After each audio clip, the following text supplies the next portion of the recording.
if you can and it's legal and you can afford it, etc., put a suppressor on that bad boy. Don't worry, it's legally articulable. Some people worry about that. What's that going to make me look like an assassin? I'm like, no, it's not. Yeah. It's legally articulable. There's documentable cases. It's fine. Regardless of what the president recently said about it, okay? We could get way out into the weeds about scary stuff on a gun. Sure. There's a certain gun rag author that has scared people out of using effective tools because he's selling advertising. Might be bad for your legal defense. He's testified it in court. But you know what? The examples that guy used to scare people out of using effective weapons were way off the baseline. There was Gary Fadden here in Arizona shot a man with a 10 millimeter, but he was hiking out in the vicinity of like Sholo. There's nobody else around. Back then, the law put the burden of proof on the person who used deadly force, and there was no way for him to prove that it was justified, so he went to prison. Right. Yes, they talked about the 10 millimeter in his trial, but the reason he went to prison is because our law was effed up, and he had to prove that he did the right thing. There was a guy. Oh, I said Gary Fadden. You meant Harold Fish. I meant Harold Fish. Gary Fadden used an AC 556 to defend himself outside the HK factory. And yes, that AC 556 was made an issue of during the court, but the main thing that almost fried him was that he didn't let off the trigger, and as that biker spun around, one of the rounds grazed the biker's back, and the prosecuting attorney claimed that he had shot the biker in the back. Well, if that had been the case, if he had shot him in the back, that's not very justified. You can't shoot people in the back. I mean, in most circumstances. Unless they're a threat to somebody else, or unless you can articulate a reason that there's still a threat of grievous bodily harm or death.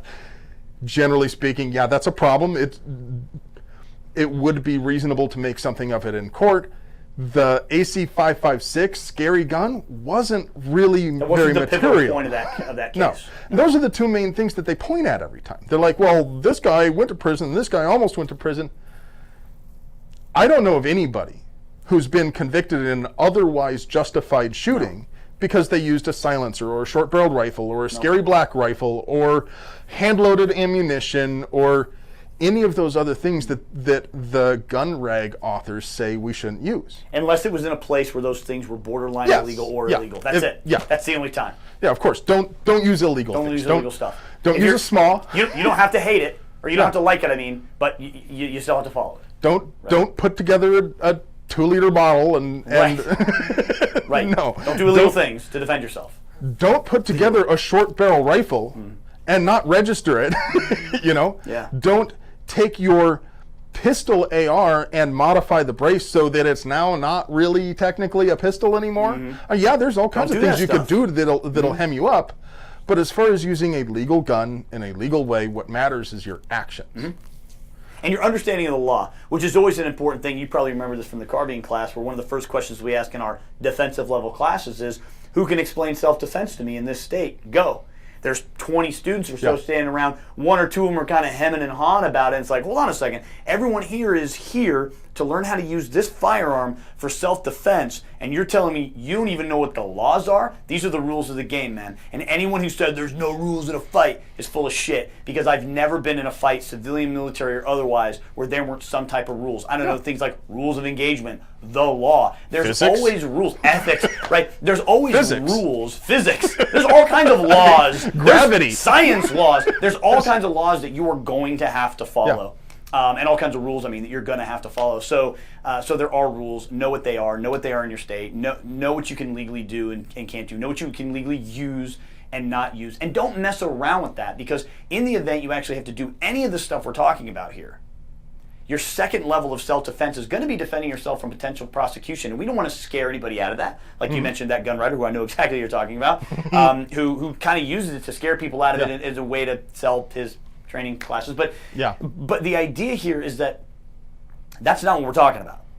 What we are talking about is know what rules so that you can work within them. Because there's plenty of lateral movement, especially in places like here in Arizona. There's plenty of lateral movements here. That's the only thing that you can legally use to defend yourself. You can do it really effectively. Dude, a 357 freaking mag. I've got a lever gun 357 mag.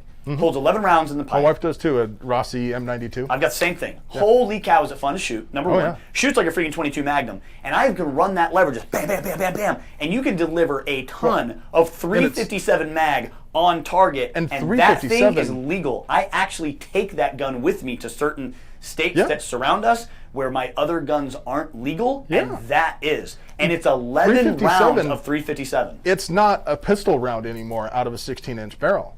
It's I've done a lot of scooting. testing with it, and it is nasty. It's scooting. It's every bit as terminally effective as 5.56. And no one's going to look at granddad's lever action with a wood stock. And remember, don't mess with it. Don't go all putting tactical black stuff on it. You know, there's some cools. People are into like tricking out their lever guns that look like tactical guns. No. Leave it alone. I got iron sights on that thing. Nothing. It's literally straight bone stock. I travel with that gun to places where I can't take my ARs if I'm going to travel out of state. And dude, it is granddad's lever gun in 357 Magnum. This is a well-known, it's like there's nothing tactical about this thing at all, and it's a devastating piece of equipment.